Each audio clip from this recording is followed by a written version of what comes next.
everyone. Welcome to another episode of Simply Nerdy. This is Anthony hosting today, and I'm joined by Steven. Hello. And a representative of a gaming-related channel. Yes. Led by a good friend of ours. So featuring Shelf Help Gaming. Yes, it's Dave with Shelf Help Gaming. I was on the last stream, and glad to be back. Glad to have you back, David. Yeah, and I'm hosting this one partially in penance for having the recording. Yes, penance for missing that recording. This is a game I'm extremely excited for, and so I felt very silly that I'd missed that. But anyway, I'm going to prepare that today. So what we wanted to discuss is our impressions of early impressions of playing Tears of the Kingdom.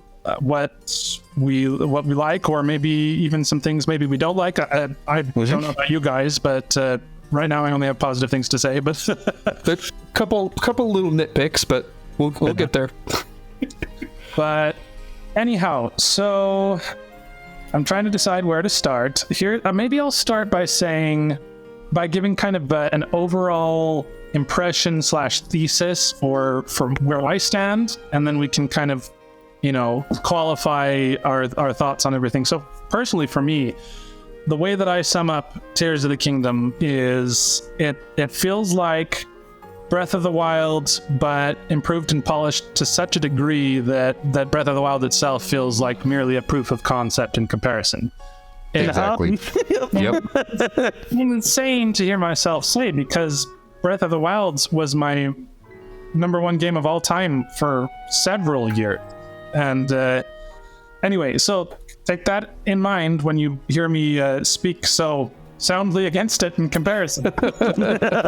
But I'm just blown away the degree of creativity that they made it possible in this game. The various I mean, I could go really into the weeds on this. I guess what I'm saying is they really took that original formula and just took it to the nth degree. Made creativity of the original game more of a actually a feature.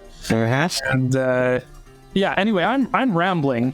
What would you guys say your thesis is before we jump into the thesis? I would just say my thesis is exactly what you said. And I'll just kind of hop into my impressions, what I thought. I kind of talked to David before we started recording this, but seriously, when you start this game, there are 2 lines of dialogue and you're already playing the game. It was a faster start than Breath of the Wild was. I couldn't believe it. Yeah. And going along with that, it really, the beginning of the game felt like a Metroid-like almost, because you start out the game and you're like super buffed. And then you get your highness kicked and lose everything.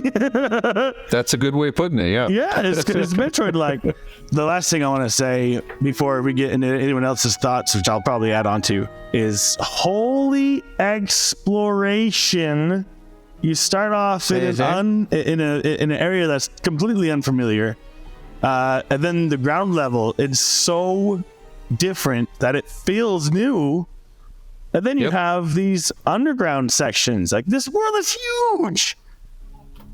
There's no way that there isn't anything new that you're going to discover. Like, there's something new everywhere. Oh my gosh, I love it. Anyway, those are my initial thoughts. I will jump in on the point of the world feeling new. I wholeheartedly agree. I mean, once you get to the surface, there are a lot of major landmarks that are very familiar. You can look off in the distance and say, oh yeah, there's Dueling Peaks, or whatever other landmark you're familiar with from Breath of the Wild.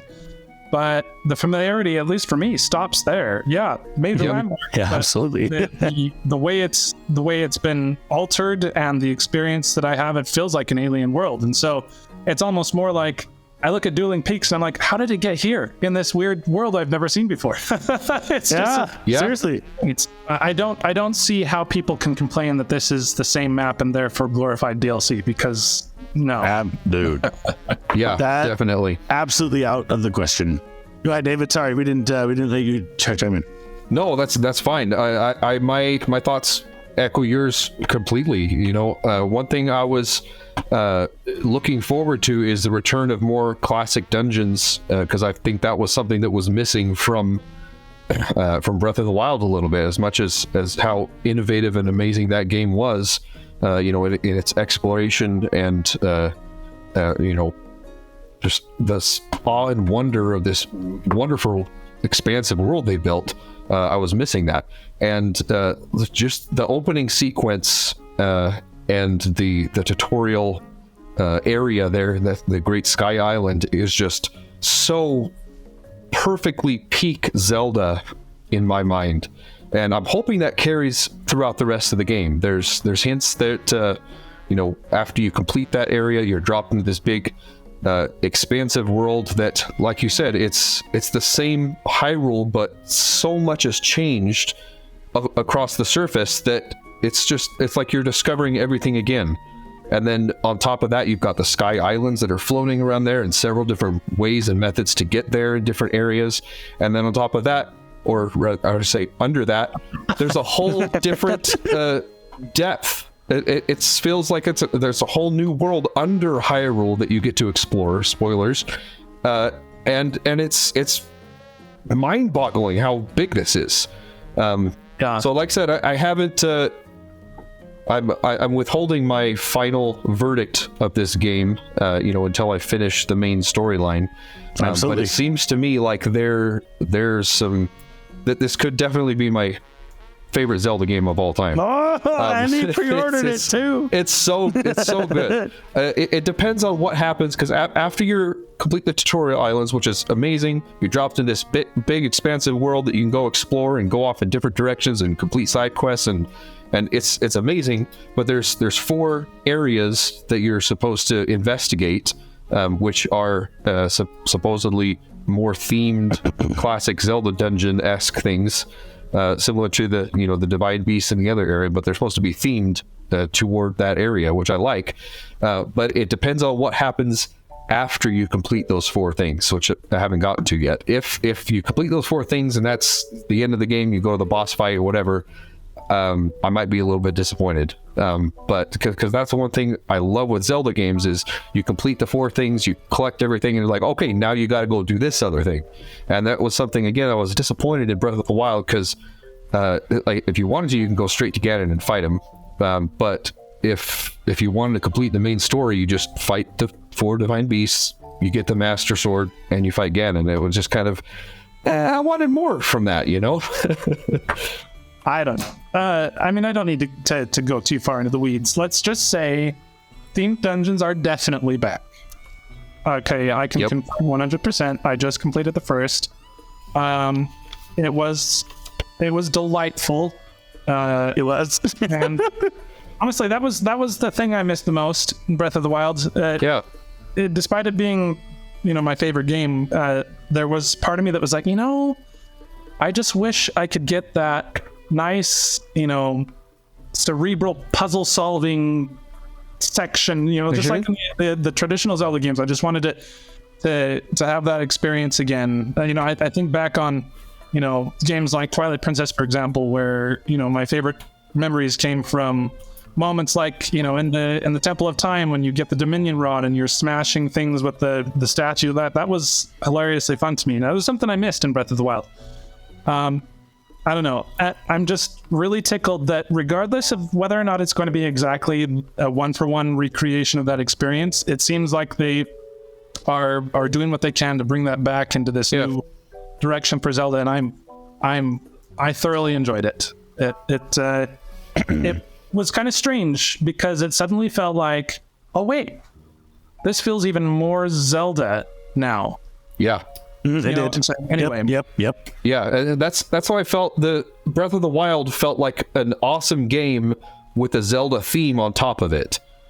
But I was missing that classic Zelda formula that made Zelda games Zelda. And like you said, it felt like Breath of the Wild was like an experiment to see like what they could change, you know, with the franchise. And now this game seems like it's taking what they learned from Breath of the Wild and making the Zelda game that, you know, the ultimate Zelda game to, you know, please everybody, I hope.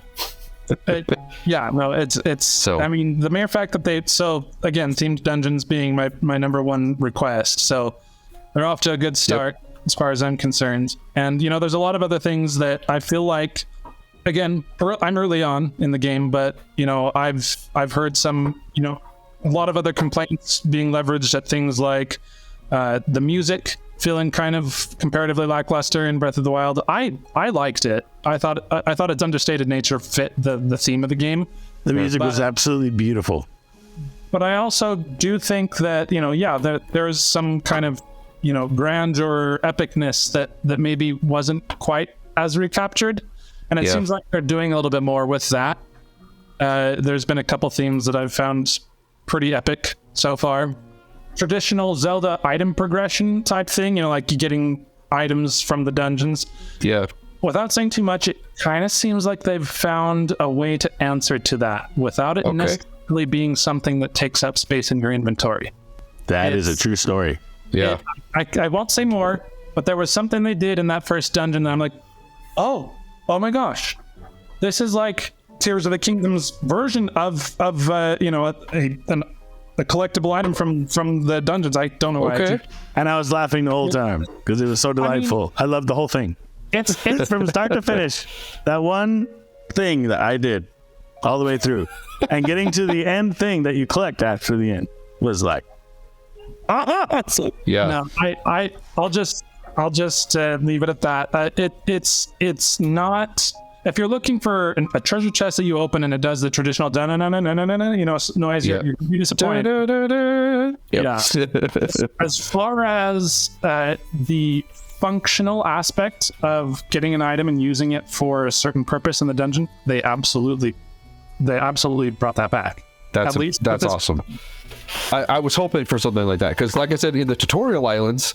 And it was the same way in Breath of the Wild when you were doing the Great Plateau. You're getting the different powers for your Sheikah Slate, and then this has the the Zonai powers or whatever. And it does feel like, okay, you get this power. That's like the classic dungeon thing that you need to solve this particular dungeon or the shrine in the tutorial area, and that's very encouraging that they kind of continue with that thing. Like there's something else you can unlock or do with your powers for that particular dungeon. And that's very encouraging to me. So I will say, awesome. I'm excited that I forget about the new powers sometimes, and I try to solve puzzles with the traditional Breath of the Wild way of thinking, and it got me stuck a lot. Yeah, there have been times. How do you do this? Oh wait. Duh. Solve it in like 2 seconds. The Ascend power is one I particularly just forget about because I mean, Ultra Hand is so amazing and Fuse is awesome. You just forget about Ascend, and then like, how the heck do I get up there? Oh, duh! I use the Ascend. Several times. Several times. And even with the Ultra Hand too. I've actually done with Ultra Hand. I've forgotten. Yeah, no, oh wait, Ultra Hand. That'll solve my problem. I'm an idiot. Anyway. Also, I say I haven't. I've completed a good number of shrines, and the ones that I've done have been very creative with how they use. A lot of them have the ones that I've done so far have been very Ultra Hand focused, but they do some really amazing things. Like, it kind of like teaches you how to combine different things to accomplish the goals and get to the end of the shrine. It's really cool. Some of the ones awesome. That I've done. No, I've enjoyed every shrine I've done. Yeah. Okay, granted, there was one that I didn't quite thoroughly enjoy, but it's basically just teaching you how to throw things. Okay. Yeah. It's like the only thing that'll hurt me is the things you throw at me, and then you throw 2 things at the enemy and you're done. Gotcha.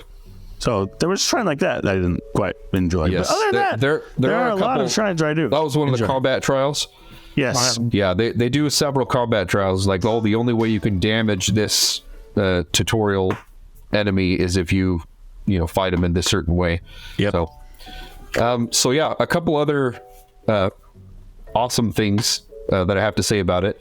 There are, like we suspected, there are some areas where you encounter where there's a big, bokoblin camp or whatever, big enemy camp, and you roll up on them, and all of a sudden there's this big, huge HP meter that just goes across the screen, and you have to fight a number of bokoblins, and the villagers come and fight with you, and it's so freaking fun. Yes, it's so cool. Is that one for Anthony? Anthony, you haven't done any of those? Plug your ears, Anthony.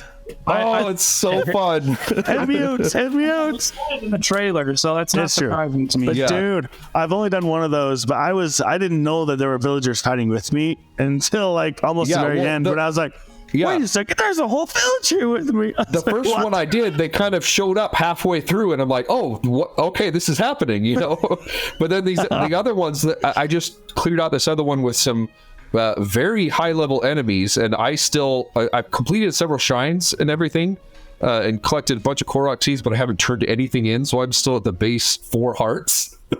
And so I fought this whole camp, and every single bokoblin would one shot kill me. And it was really tough. But yeah, anyways, that was really fun. So that's something. Thanks for bringing that up, because I forgot about that. Yeah, it's really, really fun. We suspected that from the trailer and everything, and we had hopes, and it's every bit as fun and amazing. It was like Hyrule Warriors built into Tears of the Kingdom, but at a better level. Exactly, and it's just like this little mini event that you just come across these camps, and it's really fun. So, well, I'm gonna look forward to that then. Yeah, my son, I recently got interested in Zelda games. He played Breath of the Wild, was the first one he played, and he's been playing Skyward Sword too. And he is just, I'm fighting for, screen time with him, because he wants to play Tears of the Kingdom all the time. But he actually came across this amazing encounter in a cave, and I don't want to spoil too much, but there's a gloom entity that shows up. And it is freaky when it happens. And I was like, I just watched the entire encounter. I'm like, this is amazing. And just watching my son react, like, what is that? What is that? Ah, get out of here. It was, and you seem like you know what that is. I don't know what you're talking about. I have experienced that. Oh my gosh. I was innocently exploring this cave, and all of a sudden I started hearing some ominous sounds and music. And what is that? And by the time I realized what was coming, that you can't run away from them. They're faster than you. Yeah. Oh my gosh. And so it's insane. What the heck? This isn't. Yeah, you can't. And I tried fighting them from up above, doing headshots. It did nothing to their health bar, so I'm like, peace out. Well, you can get a couple of them, but then they regenerate if you don't take them all out. It's insane. Okay, I'm excited to see this. My son had a bunch of bomb flowers, which that's another thing I'm super excited about. Bomb flowers are awesome. It was so awesome. So he almost took him out, but he kept dying. He had to leave because he ran out of arrows. Oh my word, that sounds terrifying. But, yeah, it was so cool. Just like the number of encounters, and there's several classic Zelda enemies that are back. Likes. Oh my gosh, the likes are so cool. The new design is super creepy too. Yeah, I know. I love it. I love it so much. First time I saw one, I was like, "What is that?" I saw the thing. It was sitting on a wall, and it rolled its little head thing at me, and I was like, I was like, "What? What is it?" Yeah, it's so good. And then they have the other I forget what they're called. The arrow something or other. The what? Aracudas, I think. Yes, Aracudas. Those are another classic enemy from the 2D Zelda games. They're back, and they got Foroblins. Those are freaking cool. Okay, Anthony brought up one that we have to talk about. Anthony, do you want to say it, or do you want me to say it? Trees? Oh yes, that was awesome too. That the trees are enemies. The first time. I was just walking on the road, and all of a sudden this tree started walking behind me and trying to headbutt me. I was like, "What is this tree?" I thought I was in Middle Earth. I was like, "Did I get transported to Middle Earth?" Yeah, exactly. What's going on? Why is this tree walking? The first time it happens, it's like, what the heck? It totally catches you off guard. They're not hard at all. No, you just chop them down. You can chop them down in like 3 hits, but it's really fun. What the crap?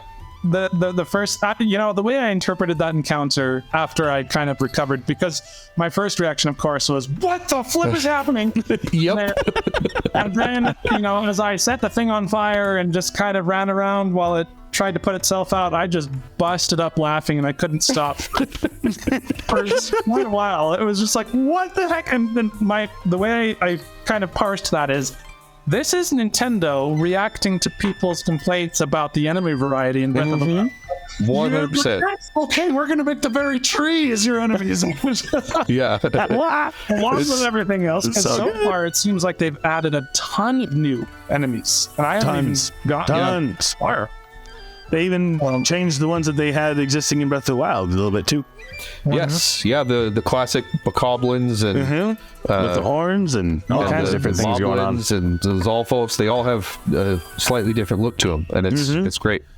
One thing I found on accident is that your horses roll over from Breath of the Wild.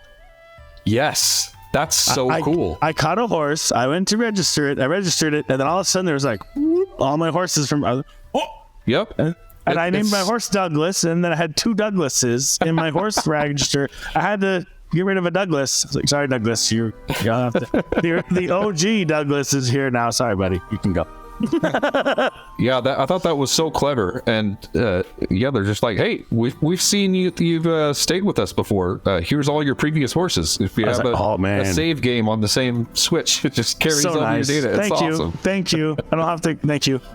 Yeah. I was sad about that because so I haven't played Breath of the Wild since I got my OLED, so my save data on the system, and so I learned about that after the fact. So bummer. Catching the horse. Okay, that's terrible. Well, I'm sad now. I feel sorry for you. Okay, we might as well continue with the nitpicks then, because now I'm in a nitpicking mood. Go ahead, David.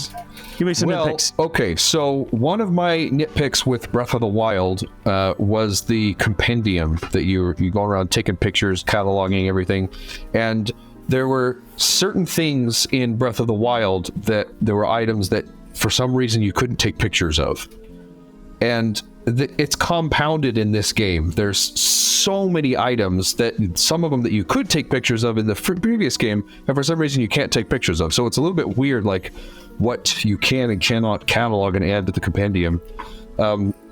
So that's a small little nitpick. It's not a big deal. Some people don't even care about taking all the pictures or whatever, but I like to try and take pictures of anything new I come across. And it's just a little bit annoying when you're like, well, why can't I take a picture of that? It's a new thing. I haven't seen it before or whatever. But anyways, small nitpick there. Another thing that is a little bit annoying and confusing is with the fused weapons.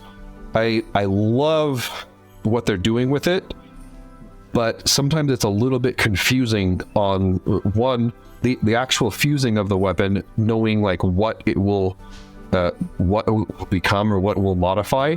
And in addition to that, in conjunction with the taking picture of the compendium, when you're taking a picture of a fused weapon, it creates a whole new thing with a whole new name sometimes, but then you take a picture of it and it's actually referencing the original item with the that was without the fused item onto it. So it just, again, it makes the taking pictures of the compendium really confusing. Yeah, I haven't done any of that compendium thing yet. Yeah, but that does sound very confusing. So absolutely.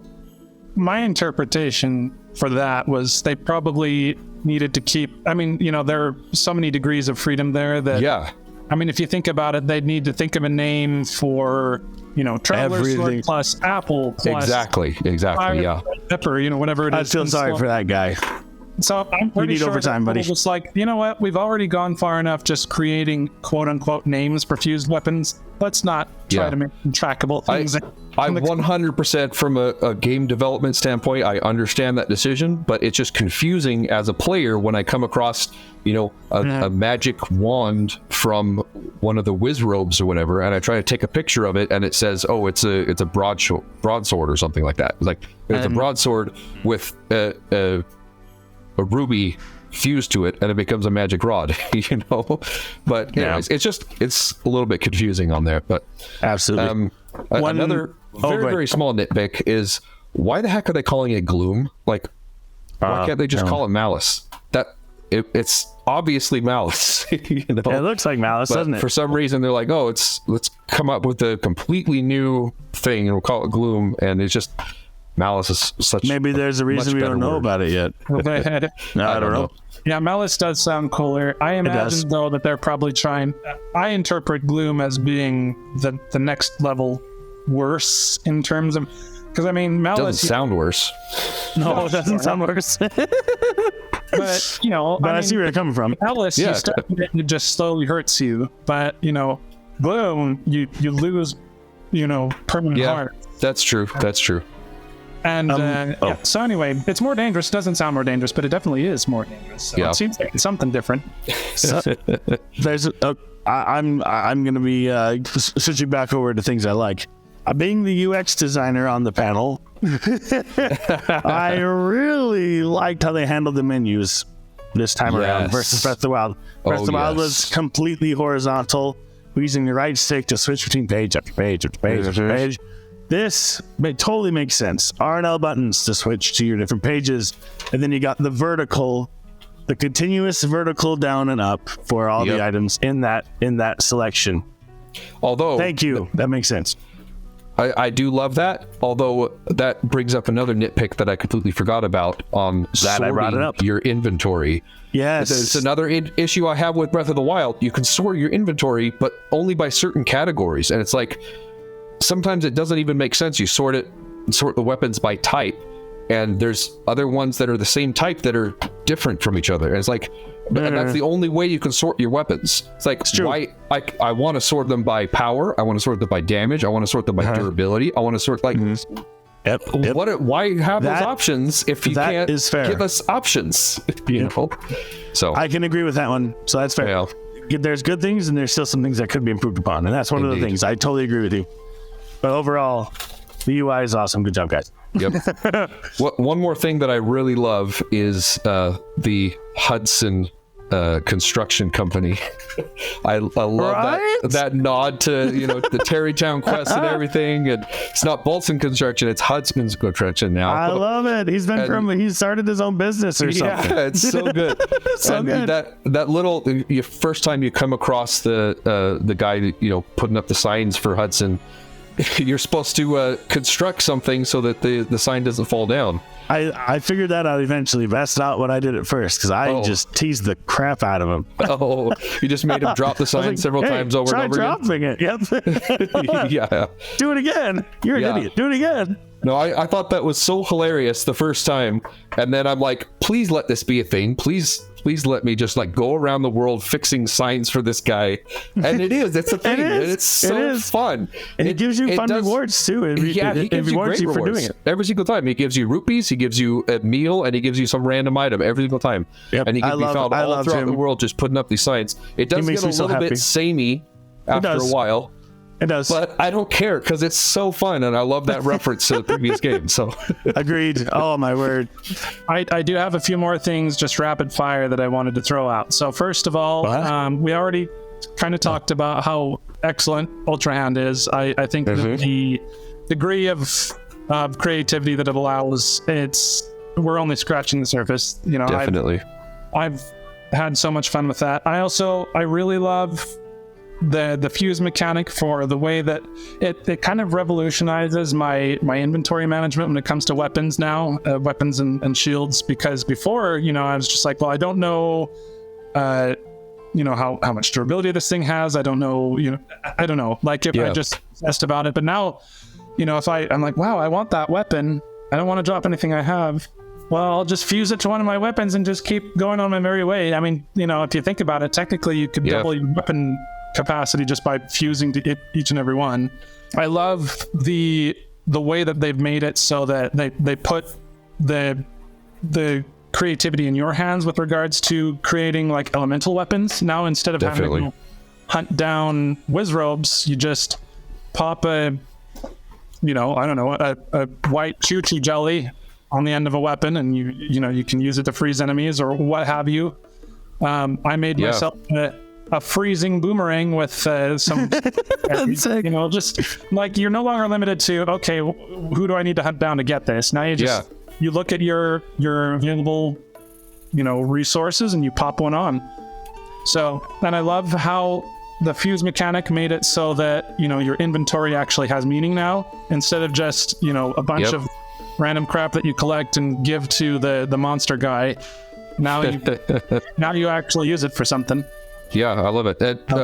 Fusing with the arrows too is really fun, seeing what all they do. And even though you fuse one thing at a time, it's actually not as cumbersome as I thought it was going to be. It defaults to the last thing that you fuse to, so you can just click up and fuse it. Yeah, it's great. Yeah, it's pretty seamless. Yeah, it would be nice if you could favorite certain items that you like to fuse or something like that. But another nitpick. Actually, you can sort for most used. Yes, you can. Yes, you can. But if you get a new item that's rare that you don't use a lot, but you like and you want to have up the top when you have it available, But dang it, Debbie, you better use it all the time. So you get I know. I'm saying, what if it's a rare resource, But that's true. That does bring up another small nitpick. I'm sorry. Dragging this on. The fusing abilities is different with the items. With the weapons and with the shields, and than it is with the arrows. And I love being able to select up and choose the material I want to fuse with the arrows. But for some reason, when I want to fuse with a weapon or a shield, I have to have that item on the ground. And it's super annoying. I agree. But as you're cycling through your weapons, you can just push X and you'll drop it even from your quick select menu. Yeah, I wish there was a quick menu to fuse it from that menu. I totally agree. So, anyways, again, just a little nitpick. We have to nitpick because this game is so good. So Anthony, you mentioned one fuse. I want to know the weirdest thing you fused so far before we quit. But I guess I have a couple. One of the things I fused just recently was if you fuse a skeleton and a weapon, it looks pretty funny. It's pretty cool. And then I also fused a rocket to a sword. Every strike, and it's fire, and it's lovely. That's awesome. I have yet to come across the rocket in my traversal. I'd say one of the fun things that I've fused is I fused a honeycomb to a sword, and every time you attack, a bunch of bees come out and attack whatever you're attacking. Yeah. So that was super fun when I saw that. I was like, yeah, that's so ridiculous and awesome, and I love it. So Anthony, was yours the boomerang? Probably a boomerang berry thing. I haven't gone too crazy with that because I've been really digging into a lot of the story. I think that's the last thing I want to really talk about, because I know we're kind of getting long on time here. So the story, it seems like they're starting to make this a lot more narratively developed. Some of the things that I've seen so far, it raises all sorts of interesting lore questions. So kind of combining this with another one of the thoughts I wanted to talk about, it relates to the depths, which is basically like a way better version of the Dark World, because it's a whole new place to explore, but it's the same size as the map. Yeah. As the surface map. And there's some really interesting lore stuff going on down there. For example, spoilers for anyone who doesn't want to hear stuff like this, but there's one point when you do a quest where you find a statue. You have to take a picture of a statue down there. And it depicts a race that we've not really ever seen except for possibly once. And that is in Skyward Sword.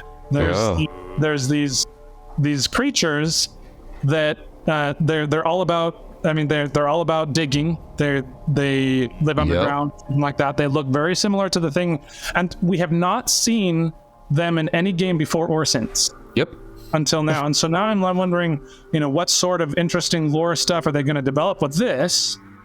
And then also, I don't know, like just the narrative so far, what they've done with Zelda. Won't go into spoilers there. There's some really fascinating stuff going on there. I don't know. I'm really loving the narrative. And then also, okay, last thing that's not completely related. Dang it, Ed. I love, and then I'm done, I promise, is I love how much challenge they're bringing into this game. Oh definitely. my gosh, man.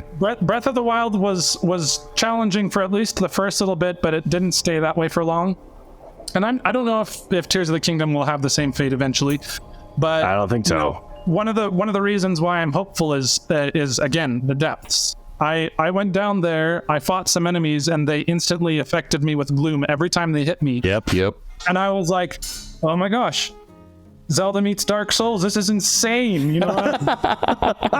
Yes. I was here for it. I'm excited because I'm one of the crazies who played Zelda 2 and enjoyed it. I mean, Yes, I don't know if I'll play it again, but I enjoyed the challenge, and I'm excited that it seems like they're kind of bringing a little bit more of a stiff challenge this time around. And not only that, Definitely. but enemies confuse weapons too. Yes. So even above ground. A little bit weird thematically because you do it with magic powers, and then That's all of a sudden true. all the That's- enemies can do it too. But you know, Just don't fine. think about it too hard. It's Don't fine. think about it. Yeah. Love it. Anyway, So good.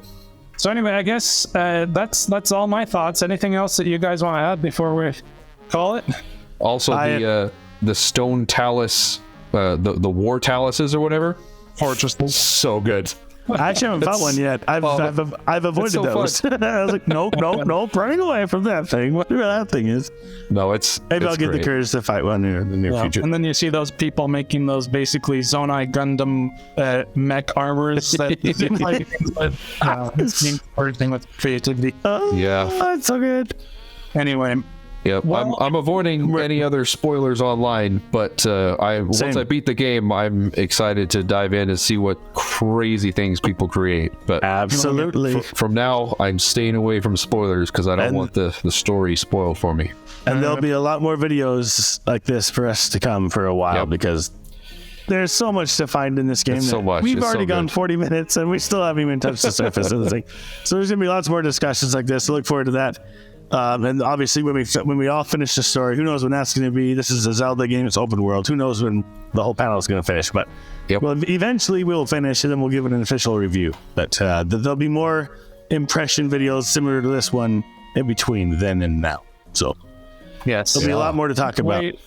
The way we'd sum it up, though, is I think I speak for us all when I say that we didn't expect them to be able to follow up Breath of the Wild, much less surpass it. But they not only did both, but to such an incredible degree that I'm just blown away. I don't know how they did it, but they did it, you know. And I'm super excited to Cue the standing ovation, GIF. Yep. Yeah. Dang, guys. So Anyway. you should all let us know what your thoughts were, or are on the game so far. What do you love? What do you not like so much? What are your hopes? Indeed. And don't forget to subscribe and like the video as you leave your comment down below. Yes, please. And if you're listening to us on Spotify or any other podcasting platform, please share and give the episode a like. I don't know if you can do that, but do it. But you can leave us some feedback. So if you have feedback for us, please leave it. Yeah. But until next time, Keep it nerdy. Nerdy.